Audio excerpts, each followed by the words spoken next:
Hey guys welcome back. So మనమైతే ఏం చేద్దాం, సో కాస్త ఎక్కువ ఆకలేస్తుందని చెప్పేసి మనమైతే బయటికి వెళ్ళాం. సో బయటికి వెళ్ళిన తర్వాత తెలిసిందే కదా, ఏదో చాలా వెరైటీస్ ఉన్నాయి మన కళామందిర్లో. సో దాంట్లో నుంచి ఇవైతే తీసుకున్నాం. వాళ్ళు ఇది వచ్చేసి బోండా, ఎగ్ బోండా, మళ్ళీ వచ్చేసి ఇంకా 3 బజ్జీలు. సో 40 రూపీస్ అంట. సో ఇది ఇంకా బజ్జీ, మళ్ళీ ఎగ్ బోండా 20 అంట.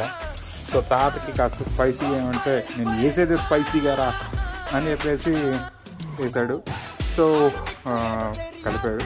సో దిస్ అనమాట. కింద అయితే చికెన్ గ్రేవీ అండ్ అన్నం అయితే ఉంది. సో అవి కూడా తెచ్చేసి మనం ఫుల్గా